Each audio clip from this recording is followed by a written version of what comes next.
काफी गर्मा गई है। दरअसल बसपा अब ब्राह्मण हितैषी खुद को बता रही है। बीजेपी सपा और कांग्रेस इसे छलावा बता रहे हैं। ये रिपोर्ट देखिए।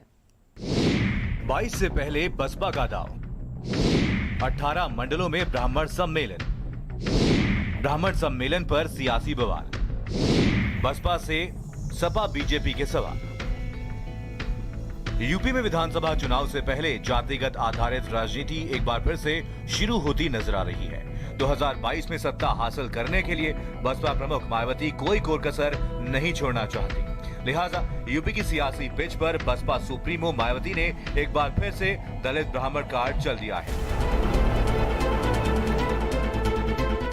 इसका ऐलान करते हुए मायावती ने कहा है कि यूपी में 23 जुलाई से प्रदेश के 18 मंडलों में बीएसपी की तरफ से ब्राह्मण सम्मेलन का आयोजन किया जाएगा।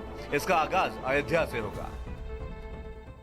अब इस समाज को, खासकर ब्राह्मण समाज को फिर से ये जागरूक करने के लिए कि प्रदेश में अन्य सभी समाज के साथ साथ इनका भी हित हर मामले में हर स्तर पर बीएसपी व इस पार्टी की सरकार में ही केवल सुरक्षित रह सकता है। वह इनको सन 2007 की तरह फिर से बीएसपी में जोड़ने के लिए इसी महीने 23 जुलाई से मेरे दिशा निर्देशन में बीएसपी के राष्ट्रीय महासचिव व राज्यसभा सांसद श्री सतीश चंद्र मिश्रा जी के नेतृत्व में इनकी धार्मिक भावनाओं को भी ध्यान में रखकर ये अभियान अयोध्या से शुरू किया जा रहा है।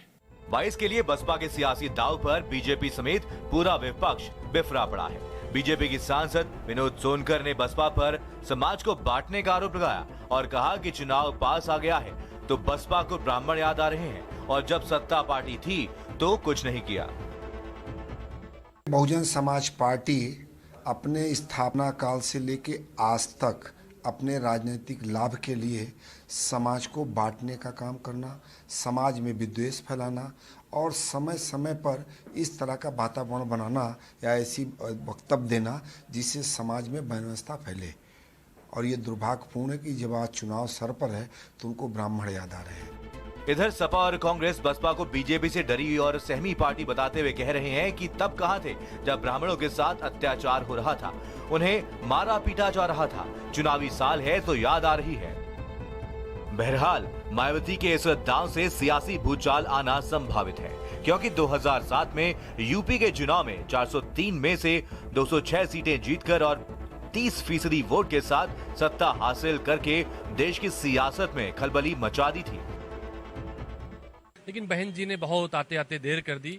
जब उत्तर प्रदेश के ब्राह्मणों पर अत्याचार हो रहे थे, उत्तर प्रदेश के ब्राह्मणों पर गोलियां चलवाई जा रही थी, बहन जी तब शायद भाजपा से डरी हुई थी। अब चुनावी साल है, उन्हें अपने अस्तित्व को बचाने के लिए बयान देने पड़ेंगे। उनके बयान का स्वागत है, लेकिन उन्हें सच बोलना चाहिए। उन्हें कहना चाहिए था मुझसे क्षमा करे प्रदेश की जनता, तब लड़ाई नहीं लड़ सकी कांग्रेस पार्टी, तब ब्राह्मणों की लड़ाई लड़ रही थी।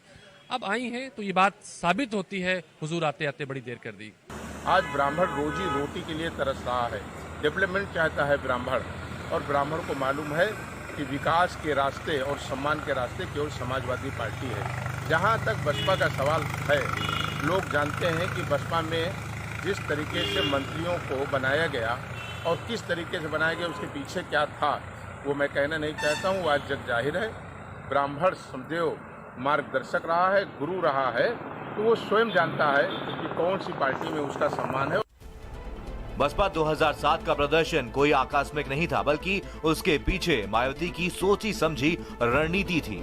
ऐसे में 2022 के लिए मायावती का सियासी आगाज उसी फॉर्मूले को फिर से जमीन पर उतारने की कवायद माना जा रहा है। ब्यूरो रिपोर्ट, भारत समाचार। और हमारे साथ हमारे सहयोगी सीमाब जुड़ चुके। सीमाब, उथल पुथल तो सभी राजनीतिक दलों के बीच में इस वक्त है, लेकिन क्या मायावती का ये बयान कोई सीरियस लेता दिख रहा है राजनीतिक दल इस वक्त?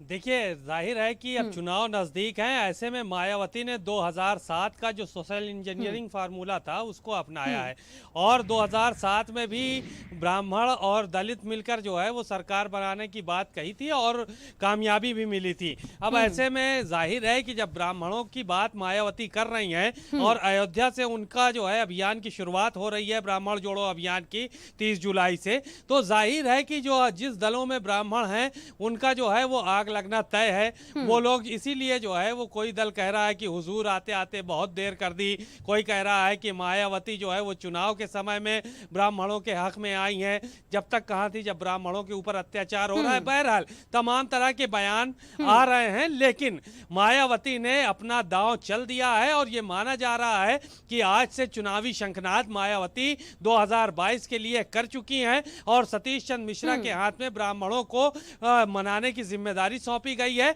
मायावती ने स्पष्ट भी किया है कि चाहे वो कांग्रेस हो या भारतीय जनता पार्टी हो, कहीं पर भी ब्राह्मणों का सम्मान नहीं हुआ है। जो है वो ब्राह्मणों का लगातार शोषण हुआ है और ब्राह्मणों के साथ अत्याचार हुआ है। उन्होंने एक दूसरी बात भी कही कि दलित वोट जो था वो हमारा मजबूती से हमारे साथ हमेशा से जुड़ा रहा है, वो बिखरा नहीं है। यानी सीधे तौर पर उन्होंने ब्राह्मण वोट और दलित वोट को टारगेट किया है। यानी कि 2007 का जो चुनाव है, मायावती 2022 के जो चुनाव होने वाले हैं वो 2007 के चुनाव से जोड़कर देख रही हैं कि किस तरह से उनको जो है वो ज्यादा से ज्यादा सीटें मिल सकती हैं और उत्तर प्रदेश में बीएसपी बेहतर प्रदर्शन कर सकती है। शिवांगी जी, सीमा, आप देखिए अयोध्या को ही चुना गया है यहाँ पर मायावती की तरफ से, यानी कि अयोध्या से जो सम्मेलन शुरू होगा वो बीजेपी को सीधे चोट पहुंचा पाएगा क्या?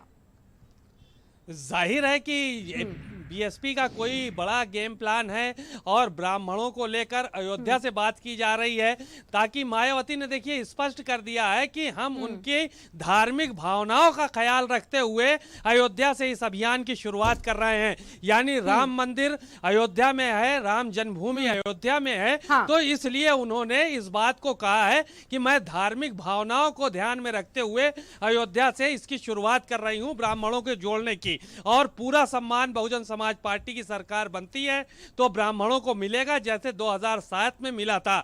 यानी कि 2007 की तरह 2022 में भी अगर बसपा जो है वो आती है सरकार में तो वो ब्राह्मणों को सम्मान देगी। और जिस तरह से ब्राह्मणों के साथ जो अत्याचार की बात मायावती ने कही है वो सारे के सारे जो है वो कहीं ना कहीं दरकिनार किए जाएंगे कि ब्राह्मणों को ऊपर रखा जाएगा। तो इन सब चीजों को लेकर उन्होंने बहुत स्पष्ट कर दिया है सारी चीजें कि ब्राह्मण उनके पक्ष में आएगा, दलित उनके साथ रहेगा। तो आने वाले समय में बसपा जो है वो बेहतर प्रदर्शन उत्तर प्रदेश में कर सकती है। बहुत बहुत शुक्रिया सीमा, इन तमाम जानकारियों के लिए आपका।